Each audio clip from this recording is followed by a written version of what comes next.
hectic. So South Africa has come up with some great animated films, such as Zambizia, Jock and Kumba. So let's actually catch up with some local animators to find out what they think about South African animation. So right now, guys, we're sitting down with Mike from Triggerfish. Welcome to Hectic. Thank you. Can you talk to us about some of the projects that you've worked on, some of the ones that really stand out to you? Well, I guess the one that I'm always really proud of is Zambizia, which came out in 2012. It was our first ever feature film, and it was an incredible challenge for us as a company. Hurricanes, ready! Kai and the rest of the Hurricanes are out there right now. My son? A hurricane? We have great hopes for you. Don't let Zambizia down. If we all stick together, we can win this thing. Are you with me? And since then, we've done Kumba, which was our second feature film. Both those films have gone out internationally, which is something we're extremely proud of. You know, for a South African company to have produced something that the whole world gets to see is something we're really proud of. Okay, so you mentioned that there were some challenges when you were shooting Zambizia, or when you were creating it. Mention some of those challenges from the perspective of a South African-based company. The hardest thing at first for us was nobody ever really done this at that sort of scale before. So we had to work out everything, like how do you make an animated film, and how do we apply that to our small scale, limited budget, you know, African context where we do things slightly differently. When it comes to, you know, South African animation and taking it to the world, where do you see that going? Where do you think we are in present day? We're seeing a lot more work coming to South Africa and a lot more work coming out of South Africa and going on the international platform, going to the fest, winning awards at the international festivals.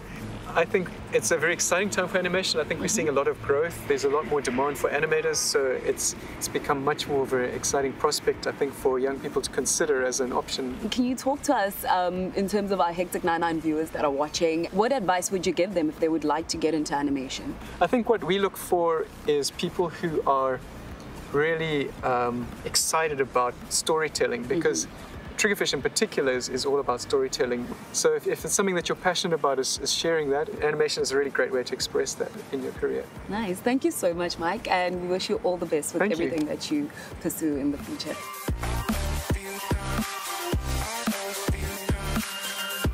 Okay guys, so right now I'm actually chilling with some stop motion animators. We have Shani, Rod and Tamlin. Welcome to Hectic, guys.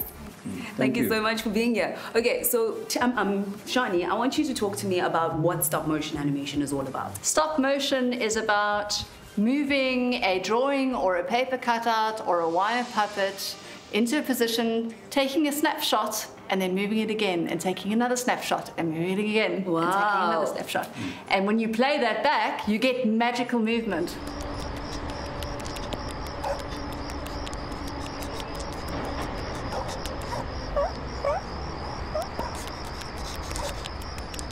Now, Rod, can you talk to me about the characters that we have here and how you actually make them and, you know, what the thought process behind everything was? Well, Liz, I come from another world. Go back about 45 years ago, and I got totally hooked on stop frame animation. But like Shani was saying, it takes a lot of patience, and there are several ways of making your armature. The framework for the puppet is actually called an armature. It's common terminology. It can be made out of copper wire or aluminium. There's various materials you can use. So you've got to work out your speed. If you're actually taking 24 frames, that'll give you a second. You have to make 24 movements to get that arm to move from there to there. So it requires many, many hours of hard work. Now, Tamlin, I want to know from you, can you talk to us about the film that you've created and, you know, what the inspiration behind that was?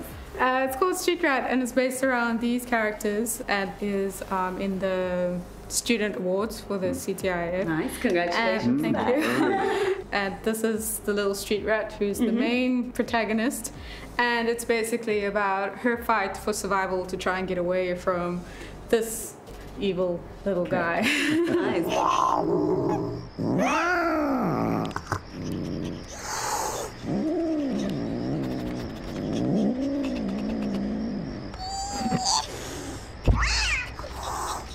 And Shani, I want to know from you, can anyone get into this Can you do it at home? How do people get into it? Anybody can do this at home. If you have a phone or a tablet device or an iPad, you can download. There are a number of free apps you can download. Oh, nice. And you can make a simple wireframe armature very, very easily. You can even just cut out shapes on pieces of paper and with the app make your own movies.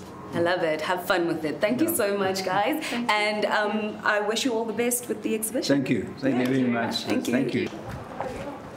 Okay, guys, so we've come to the end of the day. I've definitely learned a thing or two. Hopefully you all have drawn some inspiration from all of our experts that we've spoken to today. But from me, Esona, it is goodbye. Hectic.